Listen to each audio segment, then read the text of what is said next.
ఎటువంటి చర్యలు తీసుకుంటుందో మీ ద్వారా మాకు తెలియజేయగలరని కోరుతున్నాను అధ్యక్ష.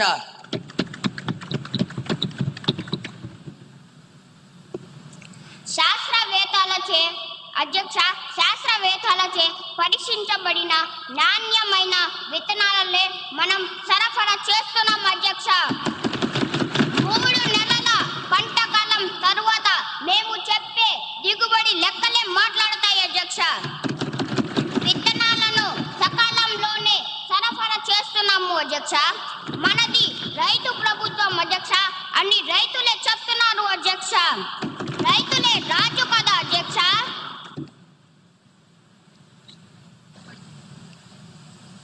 Bro. 241102 క్వశ్చన్ పై గౌరవ హెచ్ఆర్డి మినిస్టర్ గారిని వివరణ ఇవ్వాల్సిందిగా కోరుతున్నాను.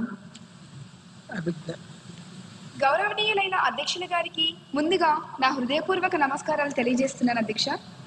అధ్యక్ష, ప్రతిపాదన నాయకులు అడిగినటువంటి ప్రశ్నలలో మొదటి ప్రశ్న, ఈ విద్యా సంవత్సరంలో విద్యార్థుల మొబైల్ వ్యసనం కేసులు ఎంత నమోదయ్యాయి? అధ్యక్ష, ఈ ప్రశ్నకి సమాధానం, ఈ విద్యా సంవత్సరంలో 100లో కేసులు నమోదయ్యాయి అధ్యక్ష. రెండవ ప్రశ్న, మొబైల్ వ్యసనం కోసం ప్రభుత్వం ఏమైనా కౌన్సిలింగ్ లేదా రీహాబ్ సదుపాయాలు అందిస్తున్నదా? అంటే ప్రత్యేక రీహాబ్ అంటూ ఏం లేదు అధ్యక్ష, కాకపోతే ఖచ్చితంగా కౌన్సిలింగ్ అనేది అందిస్తున్నది అధ్యక్ష. మూడవ ప్రశ్న, ప్రత్యేక రీహాబ్ సెంటర్లు లేకపోతే డిజిటల్ డి అడిక్షన్ సెంటర్లు ఏర్పాటు చేయాలనే యోచన ఉందా అధ్యక్ష? ఖచ్చితంగా ఉంది అధ్యక్ష, మాకు అటువంటి ఆలోచన ఉంది. ప్రస్తుతం ప్రభుత్వం పరిశీలిస్తుంది అధ్యక్ష. పైలట్ సెంటర్లు ప్రతిపాదనలో ఉన్నాయి అధ్యక్ష. ధన్యవాదాలు అధ్యక్ష.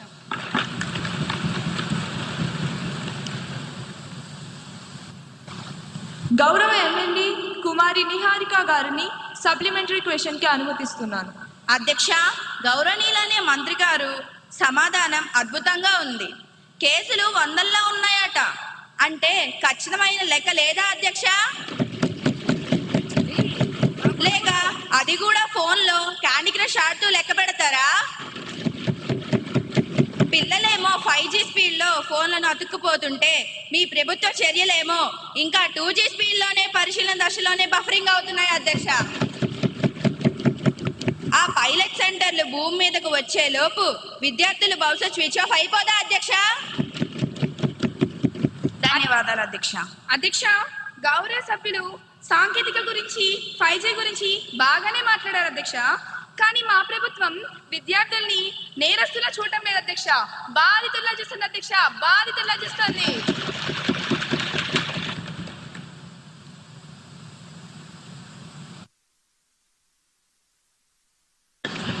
అసలు లెక్కలేవి 100లో అంటే సమాధానమైన అధ్యక్ష. దాట వేయకండి. పైలట్ సెంటర్లో ఎప్పుడు వస్తాయి? డేట్ చెప్పమనండి అధ్యక్ష. చెప్పండి. Silence silence. సభ్యులందరూ సభా గౌరవాన్ని కాపాడాలని కోరుతున్నాను. అధ్యక్ష, బాగా వినమనండి అధ్యక్ష. పిల్లల చేతిలో ఫోన్ ఉంటే అది మొబైల్ వ్యసనం అంటారు. దాన్ని సరిచేయచ్చు, కౌన్సిలింగ్ ఇస్తున్నాం. కానీ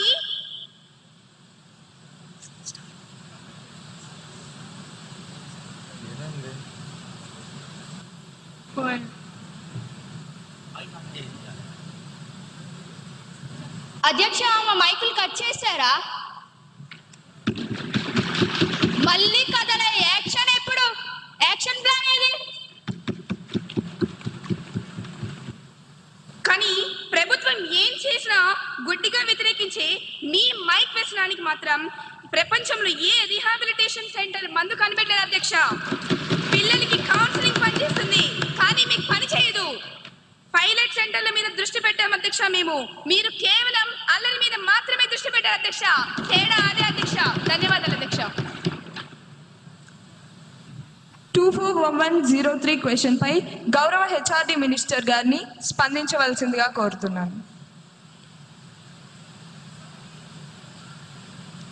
గౌరవనీయులైన అధ్యక్ష గారికి నా హృదయపూర్వక నమస్కారాలు. అధ్యక్ష, ప్రతిపక్ష నాయకులు అడిగినటువంటి ప్రశ్నలలో మొదటి ప్రశ్న, విద్యార్థుల స్కూల్ బ్యాగ్ బరువుకు అనుమతించబడిన ప్రమాణం ఏమిటి? అధ్యక్ష, దానికి నా సమాధానం, ఎన్సీఈఆర్టీ మార్గదర్శకాల ప్రకారం బ్యాగుల తేలికగా ఉంచాలని సూచన ఉంది అధ్యక్ష. రెండవ ప్రశ్న, బ్యాగ్లెస్ డేస్ సంఖ్యను పెంచే ప్రస్తావన ప్రభుత్వానికి ఉన్నదా? అధ్యక్ష, లేదు అధ్యక్ష. బ్యాగ్లెస్ డేస్ పెంపు ప్రతిపాదన అనేది లేదు అధ్యక్ష.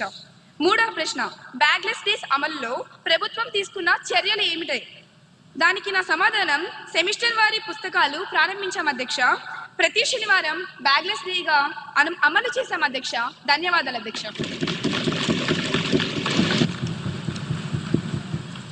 గౌరవ ఎమ్మెల్యే లక్ష్మీ నరసింహ గారిని సప్లిమెంటరీ క్వశ్చన్కి అనుమతిస్తున్నాను.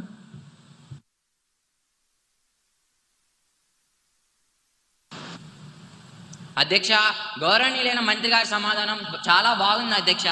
మన ప్రభుత్వం పిల్లలకి టెక్స్ట్ బుక్స్ను, నోట్ బుక్స్ను, బ్యాగ్స్లను ఫ్రీగా ఇస్తుంది అధ్యక్ష.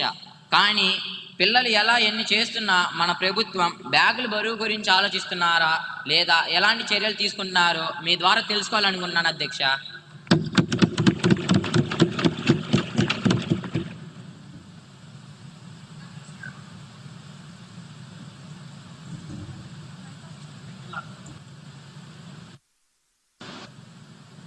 అధ్యక్ష, గౌరవ సభ్యులారా, మేము సెమిస్టర్ విధానం తెచ్చాం, సెమిస్టర్ సిస్టమ్ను తెచ్చాం.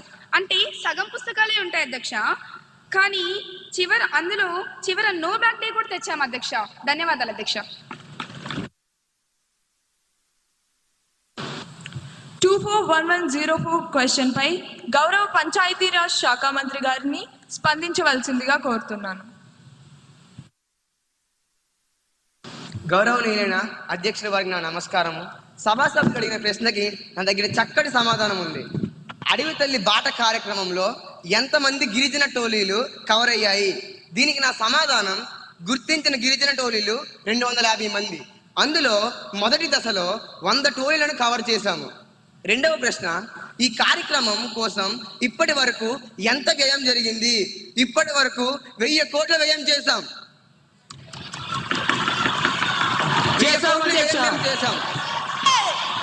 మంత్రి గారి సమాధానాన్ని పూర్తిగా వినవలసిందిగా కోరుకుంటున్నాను. ఇంకా ఎన్ని గిరిజన ప్రాంతాలు కవర్ అవ్వాల్సి ఉంది? మిగిలిన ప్రాంతాలను ఎప్పటిలోగా పూర్తి చేస్తారు? దీనికి నా సమాధానం, ఇంకా 150 టోలీలు కవర్ అయ్యాయి. రాబోయే ఏడాదిలో మేము పూర్తి చేస్తాం అధ్యక్ష. ధన్యవాదాలు.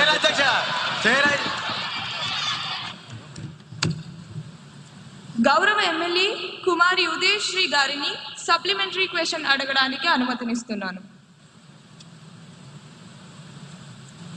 గౌరవనీయులైన అధ్యక్ష, ముందుగా అవకాశం ఇచ్చినందుకు ధన్యవాదములు. అధ్యక్ష, మంత్రి గారు సమాధానం చెప్పేటప్పుడు గణనీయమైన సంఖ్య అని చెప్పారు. కానీ అంకెల్లోనే స్పష్టత లేకపోతే ఇంకా అభివృద్ధిని ఎలా కొలుస్తాం అధ్యక్ష? మా ఆవేదన ఒక్కటే అధ్యక్ష, గిరిజన టోలీలు ప్రధానంగా గ్రామీణ ప్రాంతాల్లోనే ఉన్నాయి అధ్యక్ష. వాటికి అభివృద్ధి జరగకపోతే రాబోయేది ముందుగానే వర్షాకాలం. ఇప్పుడు కానీ ఆ కార్యక్రమాలు అనేవి చేపట్టకపోతే అసలు అక్కడికి వెళ్ళడానికి రోడ్డు సౌకర్యమే ఉండదు.